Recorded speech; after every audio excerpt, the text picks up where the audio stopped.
여러분 안녕하십니까? 라디오 전망대 이용선입니다.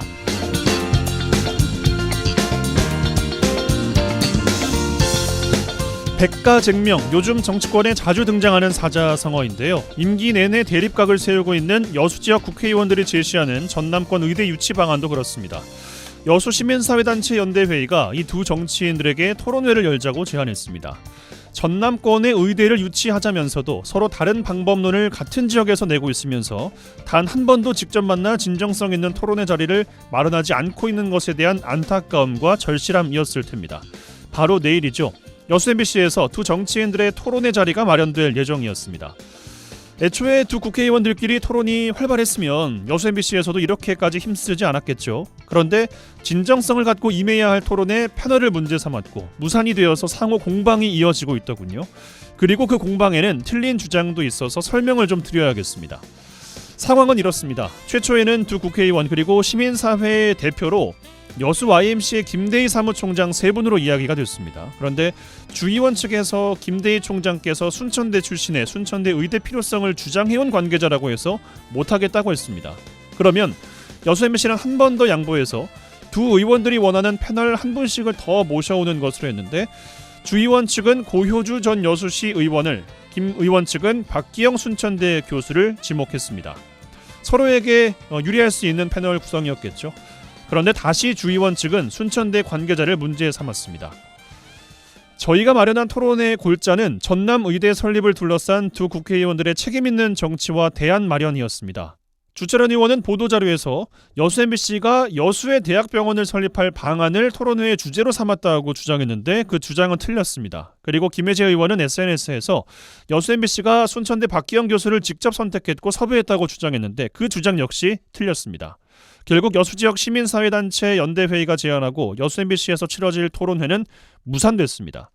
전남권이라도 유치하자고 나선 지역민들의 염원에 총선을 앞두고 소지역주의로 일관하고 있는 지역 정치인들이 이렇게나 찬물을 끼얹을 수 있는 건지 여수 MBC에서 시사 프로를 맡고 있는 저로서는 심히 우려가 됩니다. 오늘 라디오 전망대가 준비한 소식입니다. 지역 소식들 뉴스브리핑 통해서 들어보고요. 중앙 이슈, 지역 이슈 탈탈 털어보는 털어보러 준비되어 있습니다. 한 주간 도정 소식 이어집니다. 잠시 후에 뵙죠.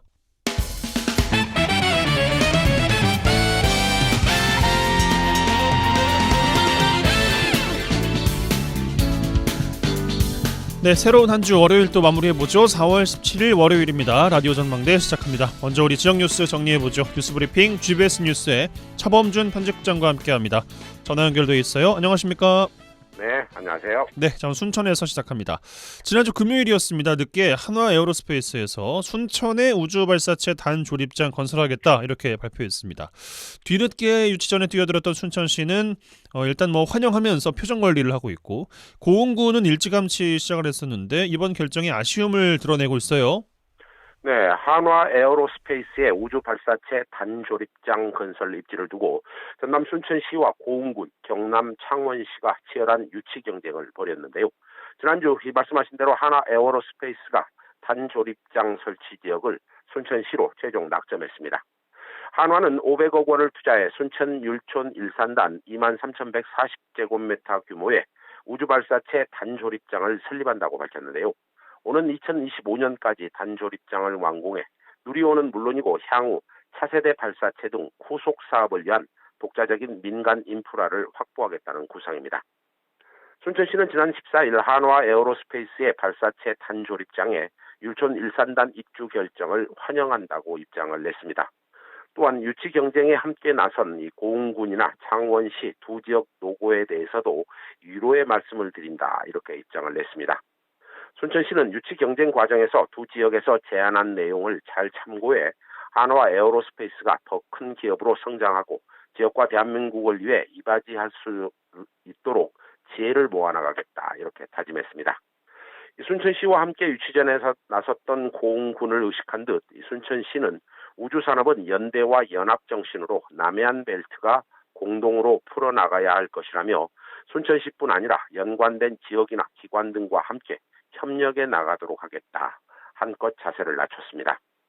유치전에서 탈락한 고흥군 주말인 16일 입장문을 이례적으로 냈습니다. 우주발사체 단조립장 유치 불발을 전화위복의 계기로 삼겠고 우주산업 클러스터 구축을 차질 없이 성공적으로 추진하겠다 이렇게 입장을 냈습니다.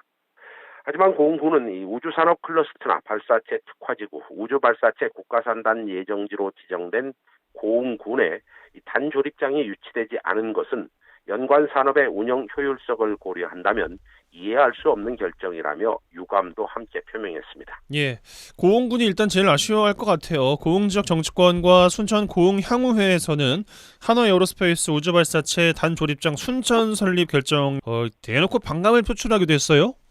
네, 고흥군이 우주발사체 단조립장 유치전에 실패하면서 이 아쉬움과 함께 앞으로 추가 산업 유치에 노력하겠다는 정도의 입장 표명을 냈지만 이 고흥이 지역구인 민주당 김승남 국회의원 극단적인 표현까지 써가며 한화의 우주발사체 단조립장 순천시 입지 결정에 대해 반감을 드러냈습니다.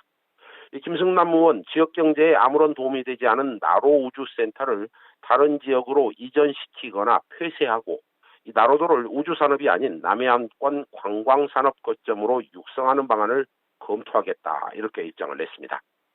김 의원은 한화의 이번 결정을 철회하지 않으면 한화가 제작한 이 발사체가 앞으로 고흥군에서 발사되는 것을 주민들이 허용하지 않을 것이라며 일종의 경고의 메시지도 함께 냈습니다. 이 고흥군의 우주발사체 단조립장 유치전 실패 이후 이 순천에 거주하고 있는 고흥군 향후회 회원들의 반발도 감지되고 있습니다. 일부 언론에서는 고흥 향후회가 회원들을 대상으로 순천시와 척을 지면서까지 성명서 발표, 서명운동을 펼쳤던 에어로스페이스의 조립장이 순천시로 유치가 확정됐다며 고흥군과 연대를 해 순천에 거주하는 8만 향후회회 조직과 유권자로서의 힘을 보여주겠다. 이런 취지의 문자를 향후회원들에게 발송한 것으로 알려지고 있습니다. 예. 이 문제는 순천 고흥군 향후회의 움직임이 보기에 따라서는 이 순천시에 대한 정치 개입의 여지로 읽혀질 수 있다는 점에서 이 논란의 여지도 있어 보입니다. 그러게요. 이게 정치 지역 간의 갈등으로 비화돼서는 안 될 것 같은데. 알겠습니다. 현재까지 상황들을 정리해드렸고, 자 여수로 가겠습니다. 여수시 돌산 지역의 산재한 충무공 이순신 장군 관련 유적지가 방치되고 있다는 논란이 제기됐습니다. 체계적인 보전, 관리 대책이 요구되고 있어요. 네, 여수시 돌산 지역에 집중되어 있는 충무공 이순신 장군의 유적지에 대한 관리 부실에 대한 지적과 함께 해당 유적지를 관광 자원으로 활용하는 정책 도입이 시급하다는 지적이 나왔습니다. 최근 여수시의회 박성미 의원은 5분 발언을 통해 돌산 지역에 집중된 충무공 관련 유적이 제대로 보전 관리되지 못하고 방치되고 있다는 비판과 함께 해당 유적지를 관광 자원으로 활용하기 위한 여수시의 대책 마련을 촉구했습니다. 해당 의원은 여수시 돌산읍 군내리에 위치한 이 수군의 함선을 제작한 이 방답진의 경우 1523년 중종 18년에 축조된 진성으로 임진왜란 당시 참전했던 세 척의 거북선 중 한 척의 정박지로 사용됐던 것으로 알려지고 있는데 여수시가 지난 2011년 정비 계획을 수립했지만 정비 범위나 사업비 과다 등을 이유로 좌절됐다며 여수시의 사업 재개를 촉구했습니다. 이 박성민 의원은 돌산읍 군내리의 경우 이 방답진 말고도 동원이나 향교, 은저감, 군관청, 벽송정 공원, 굴강과 송도의 폐총 등 다양한 역사와 문화유적, 문화재가 산재해 있지만 제대로 홍보가 이루어지지 않아 문화재로서의 가치를 인정받지 못하고 있다며 여수시의 관심을 촉구했습니다. 예, 지역 문화유적지를 관광 자원으로 관리하기 위해서는 절차들이 좀 있습니다. 국가 사적 지정 등 먼저 문화재로 인정을 받기 위한 조치가 필요하지 않겠습니까?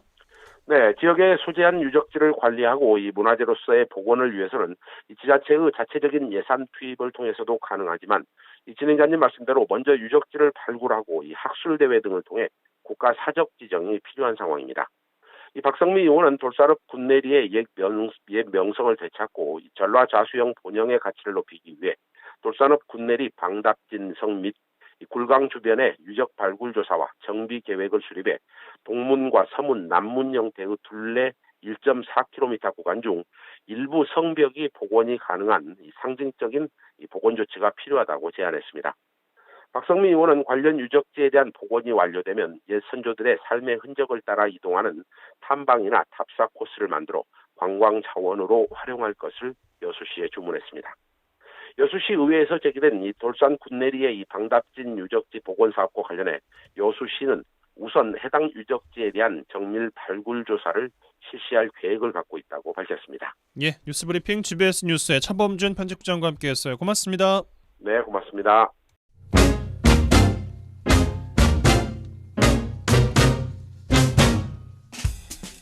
한 시간만 투자하세요. 지역 이야기를 모아 전해드립니다. 지역 시사는 역시 여수 MBC 이용선의 라디오 전망대.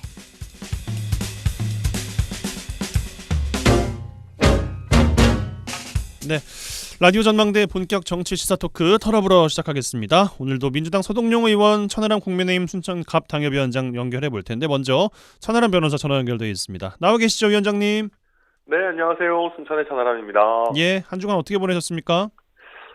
네, 저 지난주는 너무 좋았던 게요. 제가 그 주말에 예, 우리 그 순천만 정원박람회 내에 있는 가든스테이를 한번 갔다 와봤습니다. 예, 그래서 가격대가 사실 좀 있어가지고 저도 이거 뭐 너무 비싼 거 아니야 그랬는데 막상 가보니까 전체적으로 준비도 너무 잘 돼 있고 프로그램도 너무 좋아가지고 힐링하고 지금 이제 에너지 충전해가지고 아무튼 지내고 있습니다.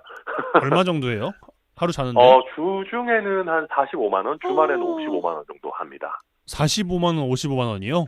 그래서 저도 너무 비싼 거 아니야? 막 이랬는데 일단 예. 밥도 저녁이랑 아침이랑 굉장히 잘 나오고 아, 밥을 주는구나. 네, 막 저녁에 요가도 하고 막 안에서 공연도 하고 음. 뭐 아침에도 막 산책 같은 프로그램도 있고 이래가지고 물론 싼 건 아니지만 아무튼 굉장히 잘 준비되어 있는 건 맞습니다. 예.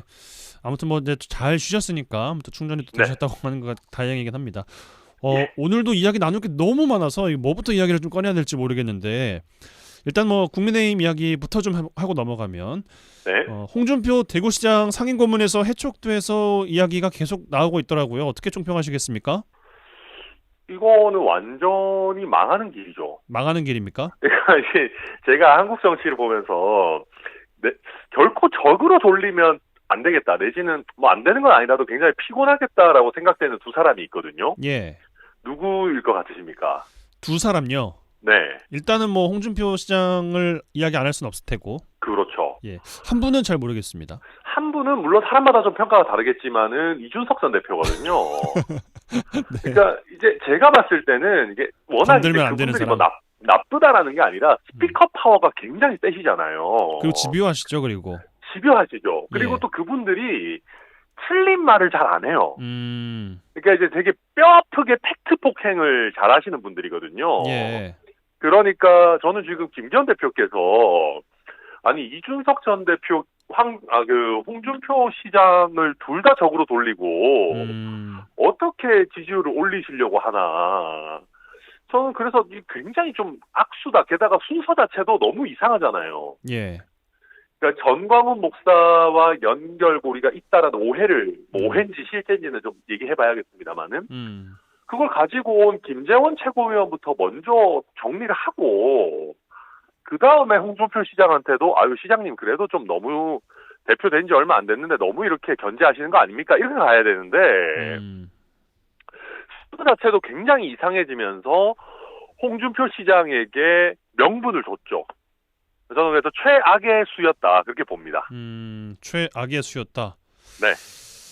전광훈 목사랑 국민의힘이랑은 도대체 무슨 관계예요? 그래서 다른 거 할 능력 없는 사람들이 붙잡기 좋은 줄이에요. 그러니까 정상적인 사람들 내지는 뭔가 본인만의 정치적인 아젠다나 어떤 개혁 이슈나 이런 거를 던질 수 있는 사람들은 당연히 전광훈 목사 같은 사람이랑 가까이 안 합니다. 아니 왜냐하면 오늘 기자회견을 또 전광훈 목사가 또 했잖아요. 국민의힘이랑 결별했다.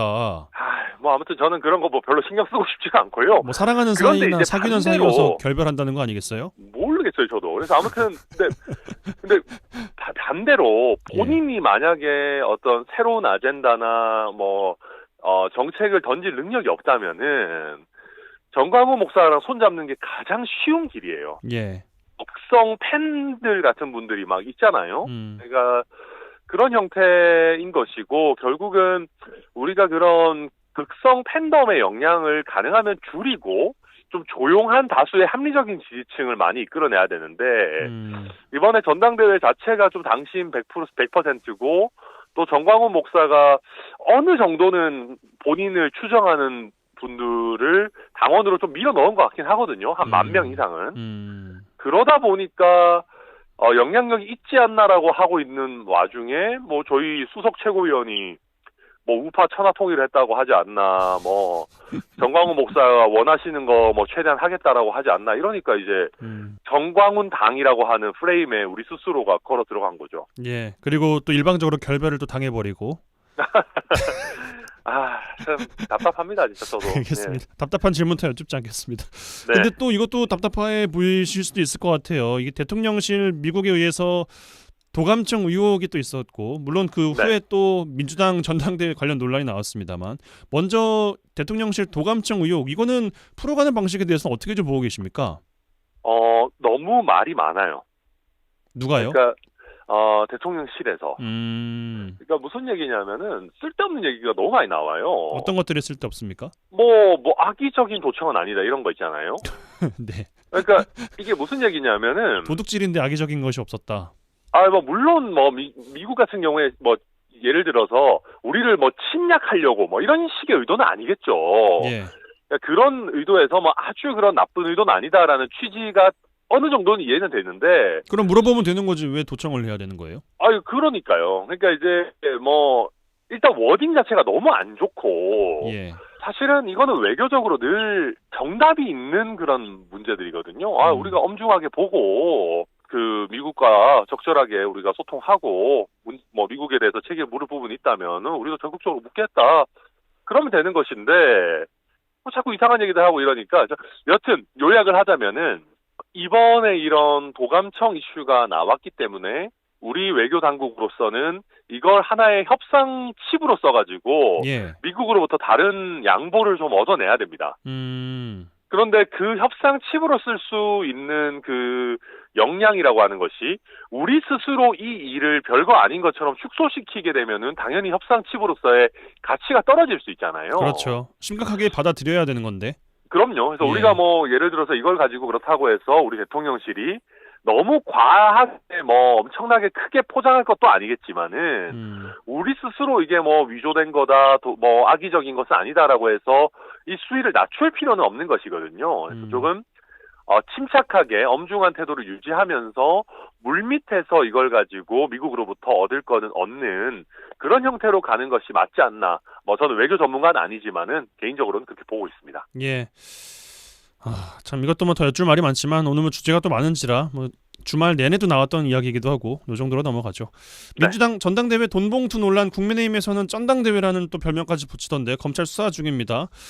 국민의힘에서는 요 이야기가 나와줘서 그나마 다행입니까? 글쎄요. 근데 이게 저희가 제도적인 부분을 봐야 돼요. 예. 국민의힘 전당대회가 이번에 당원 100%라고 하면서 전광훈의 영향력을 키우는 그런 약간 이상한 형태로 변질이 됐잖아요. 그랬습니다. 근데 민주당 전당대회는 이런 그 돈봉투 위험이 항상 있는 것이 국회의원의 영향력이 굉장히 커요.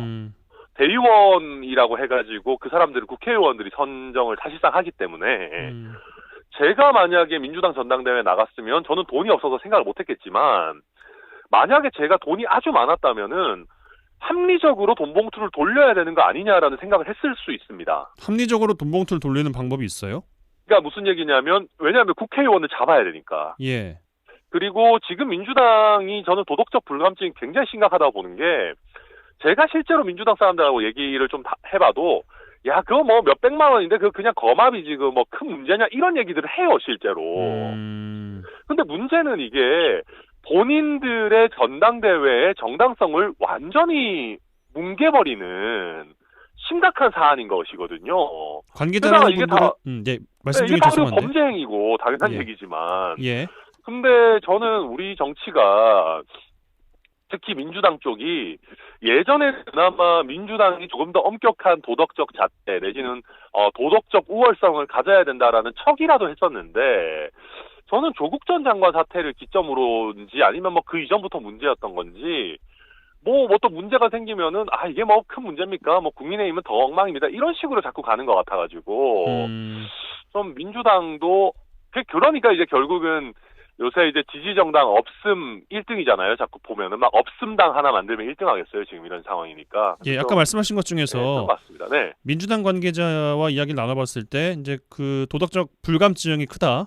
네. 그거는 현역 의원들께서 본인들이 그렇게 했다는 말씀이신 거예요? 아니면 인식이 그렇다는 말씀을 하신 겁니까? 인식이 그렇다는 겁니다. 제 주변에 있는 분들도 물론 했겠지. 근데 했어도 뭐 몇백만 원 수준인데 그게 그렇게 큰 문제냐? 이런 식의 얘기를 한다는 거죠. 예. 네. 알겠습니다. 선거제 네. 이야기로 좀 넘어가 보겠습니다. 5분 정도 쓸 수 있을 것 같은데. 네. 선거제 개편을 논의한 전원위원회가 결국에는 얻은 건 뭡니까? 정치개혁 2050 멤버께서 보시기에. 일단은 나름대로 개혁이 필요하다라는 거는 거의 대부분이 공감하고 있다. 예. 그리고 이제 그 중에 뭐 어느 정도 공감대가 형성된 것들이 있어요. 뭐 예를 들면 비례대표를 지역별로 좀 쪼개자라는 논의들이 있는데 그런 거를 할 때 서울보다는 비수도권에 많이 배분해가지고 수도권 집중을 좀 완화시키자라는 거에는 거의 대부분의 의원들이 동의하는 것 같아요. 예.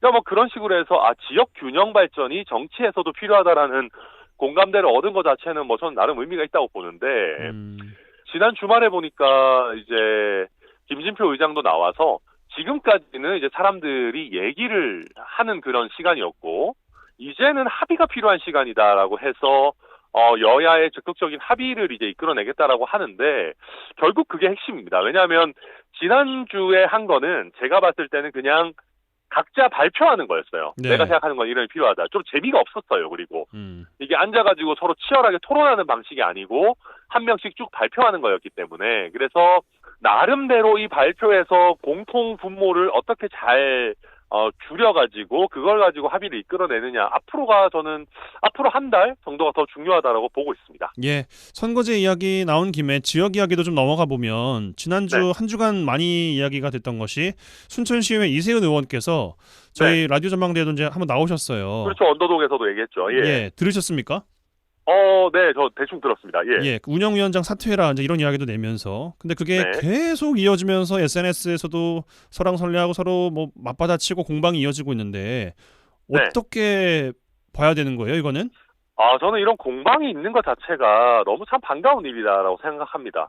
순천시 의회 체질 자체가 일당 독점에 너무 익숙해져 있어요. 예.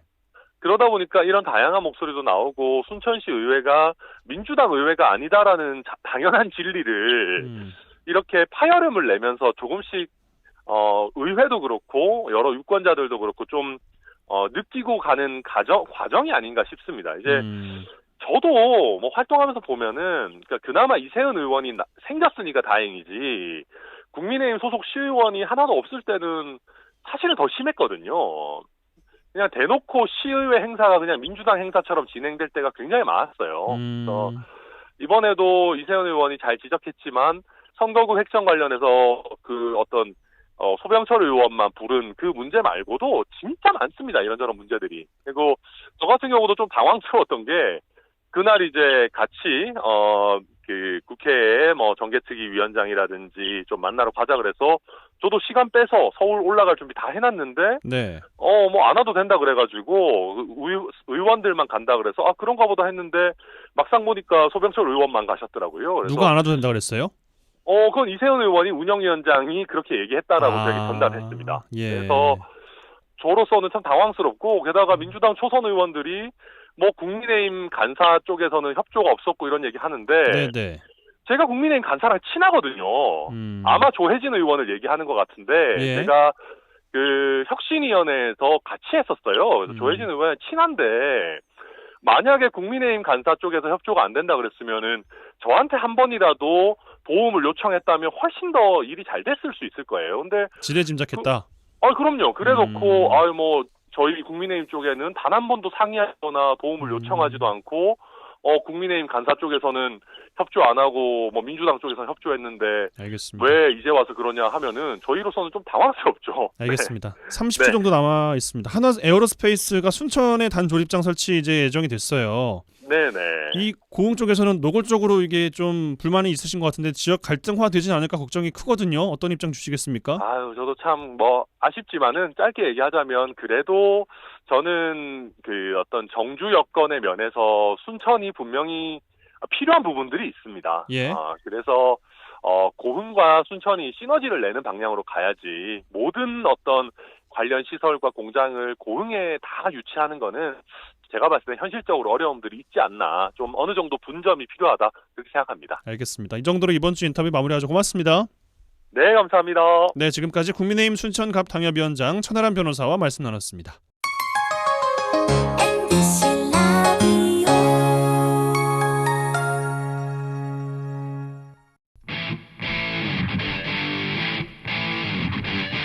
젊고 당찬 시사 생활밀착 뉴스 이용선의 라디오 전망대. 네, 라디오 전망대 털업으로 이어가겠습니다. 민주당 서동용 의원 전화 연결돼 있어요. 나와 계시죠, 의원님? 예, 반갑습니다. 서동용입니다. 예, 한 주 어떻게 보내셨습니까? 그 지역과 국회에서 계속 좀 번갈아가면서 왔다 갔다 하면서 활동들을 했었고요. 예. 지난주 금요일은 저희가 정승신 자녀 학폭 사건 그 청문회를 했었습니다. 그래서 청문회 준비하고 당일날 또 청문회 하고 하느라고 여러모로 좀 분주하게 보낸 한 주였습니다. 예, 그 이야기 꺼내신 김에 바로 먼저 좀 해보면 이제 끝난 거죠, 다 전부 다 청문회는. 일단 청문회는 끝났습니다. 뭐 소득이 좀 있었습니까? 개인적으로 보시기에? 소득이 상당히 있었지요. 지난번에 긴급 현안 질의할 당시에 뭐 민사고도 그렇고 서울대도 그렇고 자료들을 안 내놨거든요. 계속 부인하고 감추고. 그런데 맞아요. 저희가 정식 청문회를 거쳐서 의결을 한 상태에서 자료 요구를 하면 자료를 제출하지 않을 수 없었거든요. 예. 그래서 그전에는 몰랐던 많은 내용들이 좀 밝혀지기도 했고요. 예, 그런 면에서 상당히 의미 있는 것이었다. 다만 결국 이 사건의 핵심인 정순신 가족들이 일체 나오지 않은 상태에서 진행해서 좀 아쉬움은 컸다, 이렇게 말씀드릴 수 있겠습니다. 알겠습니다. 이야기 현안 또 많습니다. 하나씩 또 풀어가 보면 민주당에서는 주말 사이까지 쏟아져 나왔던 뉴스가 2021년 있었던 민주당 전당대회 관련 뉴스입니다. 불법 정치자금 혐의에 대해서 검찰 수사가 이제 시작이 됐고, 오늘 최고위원회에서 이재명 당대표께서 사과의 메시지를 일단 냈는데, 이 사과의 메시지는 어떻게 받아들여야 됩니까? 예, 일단 뭐 저도 이제 민주당 국회의원으로서 굉장히 당혹스럽고 부끄럽고 그렇습니다. 일단 2021년 전당대회를 하면서 그때 이제 당대표 후보가 자기를 적극적으로 도와주는 국회의원들에게 활동비로 쓰라고 아마 몇백만 원씩 이렇게 준 것 같아요. 예. 예, 그래서 이제 이 부분이 물론 당사자들이야 뭐 관행적으로 나 선거운동 도와주는 사람이니까 그렇게 좀 한 거 아니냐라고 이야기할 수 있겠으나 국민들의 분노감들은 생각보다 굉장히 큰 것 같습니다. 예. 그렇다면 이게 국민의 시각에서 모든 문제를 바라볼 수 있어야 한다고 생각하고요. 저는 당대표의 사과 메시지도 조금 늦었다는 느낌마저도 있습니다. 아, 늦었다 오히려? 예, 좀 빨리 하시고 국민들의 마음을 어루만지는 그런 역할들을 하셨어야 되는 거다 하는 아쉬움이 있기는 하고요. 그러나 지금이라도 하셨으니 잘했고, 저는 송영길 전 대표가 빨리 오셔서 이거 좀 그 국민들께 사과하고 수습할 건 수습하고 자신이 잘못했던 거에 대해서는 설명도 하고 이래셔야 되는 게 아닌가 싶습니다.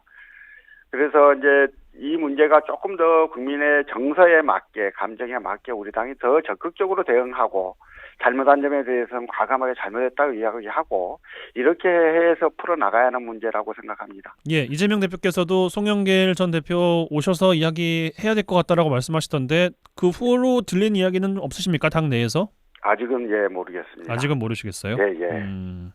앞서 천하람 변호사께도 이 문제를 여쭤봤었는데 이런 답변을 주시더라고요. 지금의 국민의힘 선출 과정은 당원 100%잖아요. 예. 근데 지금 민주당의 선출 구조로는 대의원들, 그러니까 각 국회의원들의 파워가 셀 수밖에 없는 구조이긴 하다, 이런 말씀을 하시던데 어떻게 생각하십니까? 오, 그렇습니까? 그렇지 않죠. 그러니까 당원 100% 아니고 저희는 일반 시민 여론조사도 반영을 하잖아요. 예. 그러면 국회의원들의 힘이 더 셀까요? 오히려 당원들에 대한 거는 국회의원들이 더 강하지 않을까요? 예, 그래서 어떤 게 더 어떤지는 잘 모르겠어요. 근데 이제 이 제도의 탓은 아닌 것 같고. 예. 안전불감증이라기보다는 도덕적 불감증에 대한 이야기도 덧붙여서 하시긴 했어요.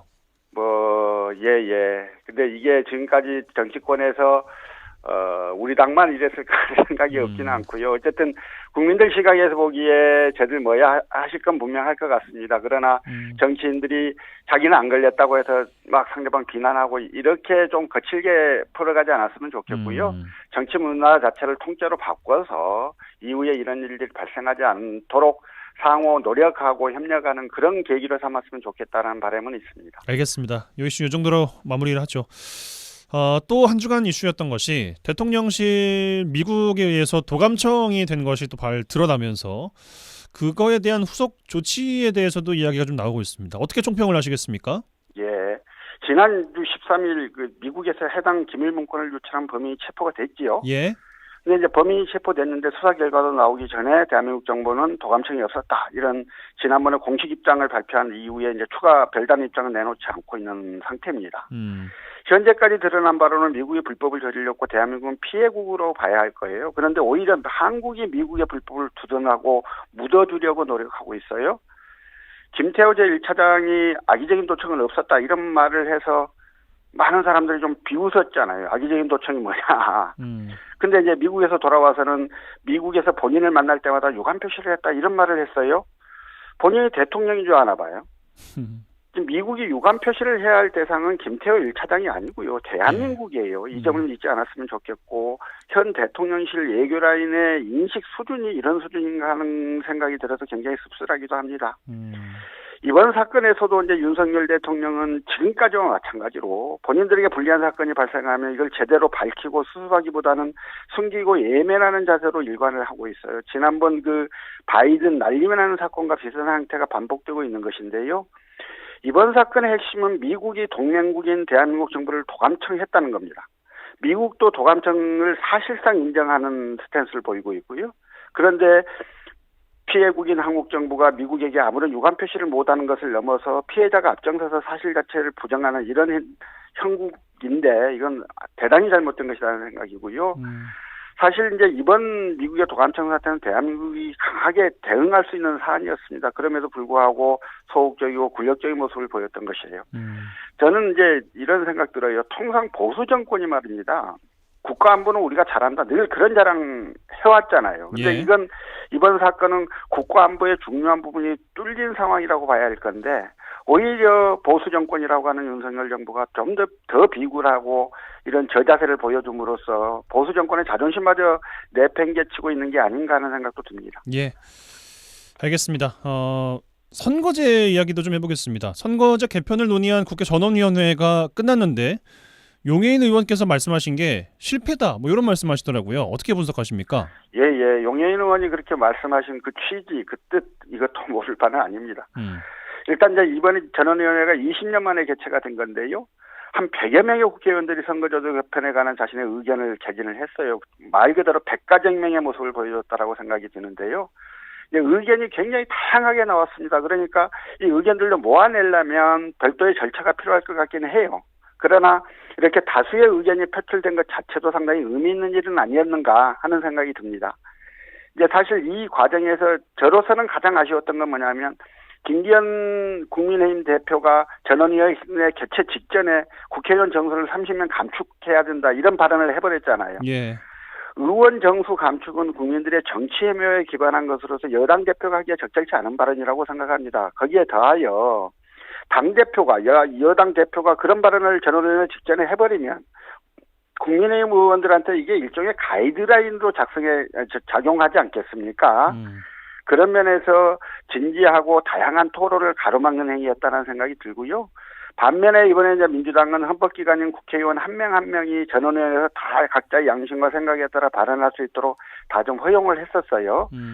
이제 어쨌든 전원위원회를 통해서 백가쟁명식 의견은 표출이 됐고 이걸 수렴하는 절차는 별도로 거쳐야 할 것 같습니다. 이번 전원위원회를 통해서 뭔가 수렴된 의견이 나올 것으로 생각한 사람들한테는 좀 아쉬움이 있겠지만 앞으로 절차는 좀 남아있을 거고요. 그래서 이제 오늘 18일부터 선거구제 개편과 관련해서 3차례 공론조사가 실시가 됩니다.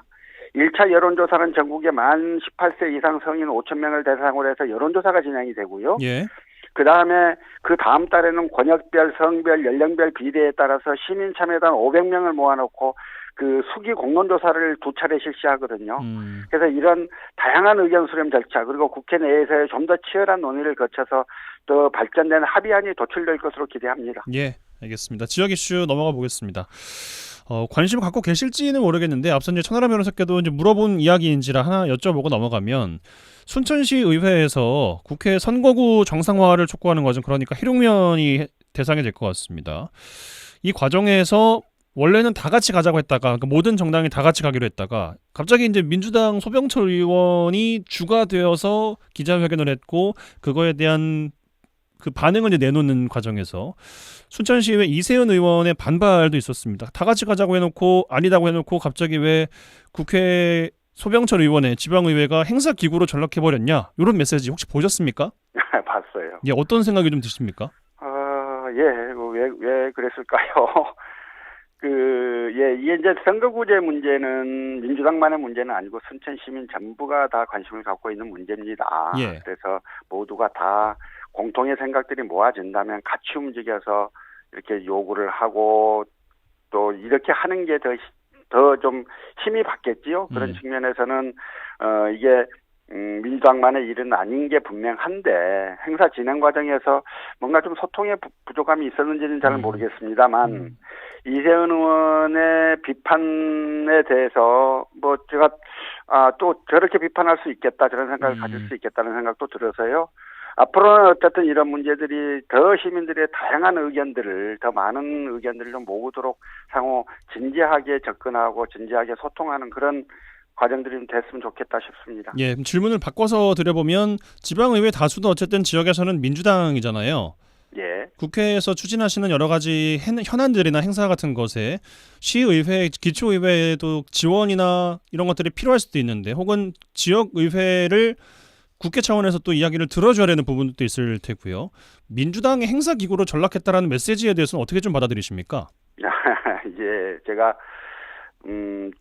제가 지역위원장으로 있는 지역의 문제라면 그런 비판에 대해서 설명이 가능할 텐데 그러니까 지금 그 문제에 대해서 제가 답변하기는 좀 적절치는 않은 것 같고요. 알겠습니다. 어쨌든 지역위원회 위원장은 그 지역위원회 위원장은 소병철 의원이시고 소병철 의원이 지역위원장인 지역위원회에 여러 순천시 의원들이 계실 겁니다. 그런 관계 속에서 풀어야 하는 문제들은 민주당의 의견으로서 같이 협업해서 하면 될 문제겠고요. 만약에 순천시의회 전체의 문제라면 당을 떠나서 다 모아야 되는 문제 아니겠어요? 예.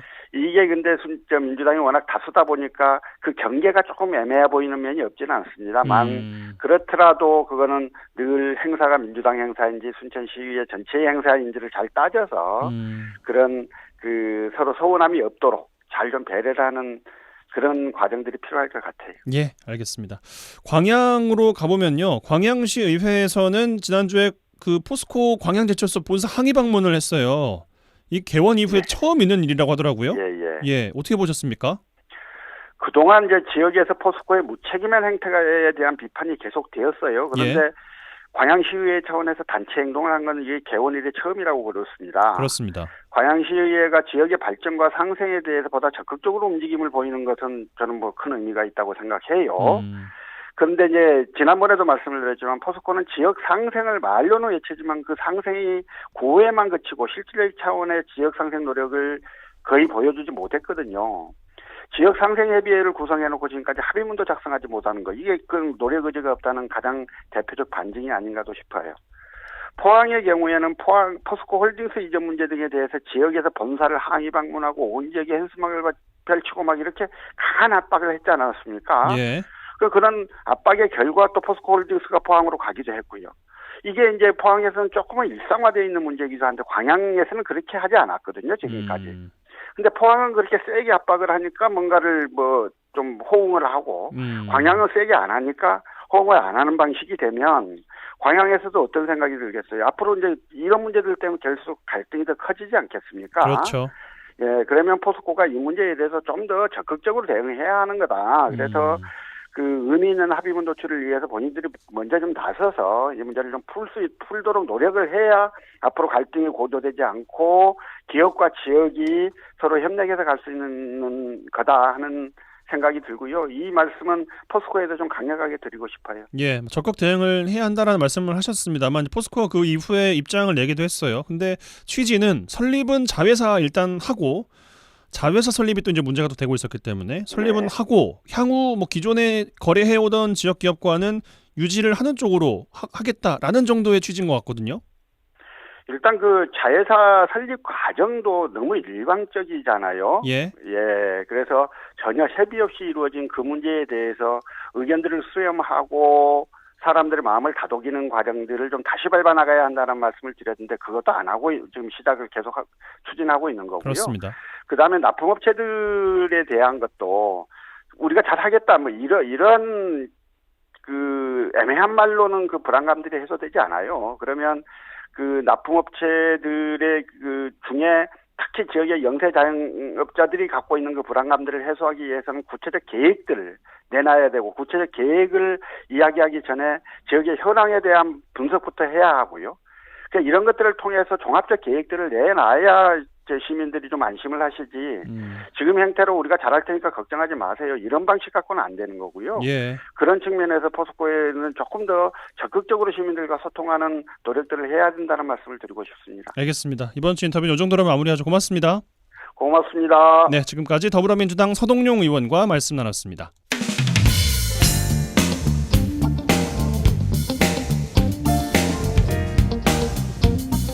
네, 한 주간 주요 도정 소식 살펴보겠습니다. 전라남도 대변인실 방준환 사무관 전화 연결돼 있어요. 안녕하십니까? 네, 반갑습니다. 네, 첫 소식입니다. 여수와 목포, 영암 해안일원과 대불산단, 여수산단, 율촌산단이 친환경 고밀도 폴리에틸렌 소형 어선 규제 자유 특구로 지정이 됐어요. 예, 그렇습니다. 현재 전국 소형 어선의 96%에 사용되는 섬유 강화 플라스틱은 재활용이 불가능한 데다 어선 건조 시엔 인체 해로운 분진까지 발생해서 폐기 시에 톤당 100만 원의 비용이 부담으로 작용해 왔었습니다. 그렇지만 이번 특구 지정으로 이제 섬유 강화 플라스틱 어선을 100% 재활용 가능한 소재인 고밀도 폴리에틸렌 어선으로 대체하는 기술을 이제 개발하게 됩니다. 이번 사업에는 전남 테크노파크하고 한국조선해양기자재 연구원 등이 참여하는데 2026년까지 2년 동안 국비 등 200억 원이 투입이 됩니다. 전남도는 규제자유 특구 지정으로 생산 유발 428억 원과 또 부가가치 유발 134억 119명의 고용 유발 효과는 물론 향후 친환경 선박 기술을 선도하는 지역으로 발돋움하게 될 것으로 기대를 하고 있습니다. 예, 또 전남도와 광주시가 초광역 협력 과제로 추진한 사업이 정부의 지역혁신 메가 프로젝트 공모에 선정이 됐어요. 예, 말씀하신 지역혁신 메가 프로젝트 공모하면 과학기술 자원의 지역별 편중 또 격차를 줄이고 원천 기술 개발로 지역의 혁신 역량을 강화하기 위한 것인데 전국 4개 권역에 총 5개 과제가 이번에 선정이 됐습니다. 특히 차세대 반도체 분야로는 광주 전남 유일하게 선정돼 반도체 특화단지 공동 유치에도 이제 청신호가 켜졌습니다. 이번에 선정된 시각 인공지능을 이용한 겹눈 모방 신경모사 반도체 사업은 올해부터 이제 3년간 68억을 투입하는데 1단계 평가 통과 시 앞으로 10년간 200억 이내의 국비를 지원을 받게 됩니다. 이 사업은 정보 처리에서 중요한 시각 기술 발전의 핵심 요소인 속도와 전력, 최적화를 실현해 미래 첨단 분야의 먹거리라고 할 수 있는 무인 이동체 분야를 선점하는데 중점을 두기로 했습니다. 앞으로 지역 기업과 협업해서 제품을 상용화할 경우 지역 반도체 기업뿐만 아니라 광산업 기업도 판로를 개척하는 기회가 될 것으로 보고 있습니다. 예, 자, 또 전남도가 미래의 전남 농업을 이끌 스마트 청년 농업인 10,000명 육성에 속도를 낸다고요? 예, 많은 청년들이 농촌에서 안정적인 농업을 유지하고요. 또 체계적으로 성장하도록 하기 위해선 스마트 청년 농업인 육성이 절실하다 이렇게 보고 있습니다. 그래서 올해 먼저 청년 창업농 후계 농업인 607명과 또 후계 농업 경영인 141명 등 역대 최다인 748명을 선발했는데 지난해보다 한 285명 정도가 늘었습니다.